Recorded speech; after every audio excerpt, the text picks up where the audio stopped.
The next section of the Commission report deals with healthcare savings, primarily in Medicare and Medicaid. I don't want to go into the details that the Commission recommended. You can, of course, check out the Commission report. I'll put a link up on my website and check out some of the actual healthcare provisions. A lot of them are things that you've heard about in the past, such as the doc fix and all of these different aspects of Medicare and Medicaid. This wasn't of particular interest to me because it's not an area that I'm specialized in. I would want to hear from someone who is more knowledgeable about Medicare and Medicaid. But the Commission does find specific areas where the deficit can be reduced by reforming these programs. And these are very sensitive political topics, Medicare and Medicaid, along with Social Security. So again, I applaud the Commission for looking at these areas with a very critical eye. The fourth section of the report contains recommendations based on other mandatory policies. This isn't the same as discretionary spending. For example, this section lists reductions in agriculture spending, making the post office more autonomous, and reducing some rather strange spending that I wasn't aware of, things like abandoned mine payments made to states. I thought this was very peculiar. I hadn't heard of that particular program before. So there are a lot of different things like this that I really wasn't aware of, where a lot of money is either being wasted or siphoned away. So I would encourage you to look at some of these in a little bit more detail on your own. The fifth section of the report covers Social Security reform, and as you might expect, this is one of the most controversial political points in the entire document. The Commission begins by noting that the average life expectancy was just 64 years when Social Security was first enacted 75 years ago. They also note that the retirement age, 65, was actually higher than the life expectancy when Social Security was enacted. Today, people live about 14 years longer and retire 3 years earlier. The ratio of payers to beneficiaries has also changed over the years.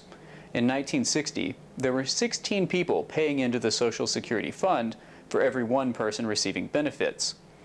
Today, 3 people pay in for each one person receiving benefits, and by 2025, the ratio will drop to just 2.3 payers for every one payee.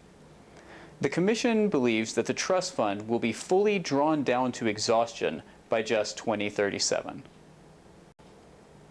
The Commission makes several recommendations to try to change these trends. First, they want to gradually increase the retirement age to 68 by 2050 and 69 by 2075. They would like to increase the taxable minimum of income to build the revenue of the Social Security Trust. And they also recommend informing people of other retirement options. This is a direct quote. They want to begin a broad dialogue on the importance of personal retirement savings. Now, as you would expect, it's almost impossible to come to any kind of consensus about how to reform Social Security. Young people like myself, some don't even believe benefits will be there when they retire. So the Commission's recommendation to explore other retirement options is probably a good one. But in all seriousness, it's impossible to look at the demographics of the United States and not believe that some kind of reform for Social Security is necessary. Again, I don't want to get into my own personal beliefs, but I do think the Commission has at least attempted to address this extremely important issue. It's politically sensitive, and I applaud them for doing so. Do I think their proposed measures are enough to save Social Security? Probably not. Do I think Social Security is worth saving? Again, that's another question I'm not going to address here. It's not the proper forum. But again, I do think the Commission makes some sensible recommendations that could at least begin to examine the Social Security crisis that we will be facing soon, regardless of whether the economy turns around. A lot of people mistakenly think that Social Security will suddenly become solvent if the economy recovers, and that's just not the case. It's a demographic question just as much as it's an economic question.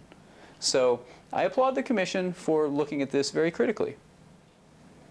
The final section of the Commission's report deals with process reform. And again, I don't want to go into this in too much detail. It's not as interesting as some of the other sections.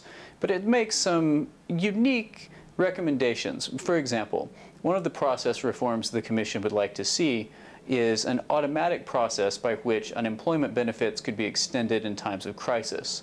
Right now, Congress has to enact ad hoc measures, as we've seen over the past year or so. When unemployment benefits would expire, they simply extend them. Again, do I think unemployment benefits should be extended? Probably not. This is one area where you can see some of the political pressures and realities that the Commission has to deal with. It would be easy to say no unemployment benefit extensions, but instead, the Commission proposes a process by which benefits can be extended without involving Congress on an ad hoc basis. That's an important distinction. Ignoring the issue of whether or not employment benefits should be extended, taking some of the control away from Congress and having rules-based algorithms by which spending increases can occur would help the deficit. Okay, so what are my overall thoughts on the Commission report? Well, as I've said many times, I think the Commission has done a good job of exploring politically sensitive topics. I think their recommendations are solid conversation starters, and there's evidence that the American people are in favor of many of the Commission's recommendations. A recent survey in the Christian Science Monitor shows that deficit reduction is the second most important topic to Americans today, behind only job growth. I think this shows that the issue of the deficit has gained immense traction, as we saw in the results of the midterm elections and in surveys like this. So again, I am pleasantly surprised by the recommendations and the outcomes of the Commission. I was very cynical at first, and I think they've done a good job. It's a good starting point. Would I have done more? Of course. But with a group of 18 people that was bipartisan, I think they did a remarkably good job of coming up with a set of practicable recommendations that could be enacted. I think the Commission has shown that it is possible to reduce the deficit, even in a politically charged environment. And I would hope that other lawmakers take notice. So thank you as always for joining me here at Economic Outlook, and I'll see you again next week with a new topic.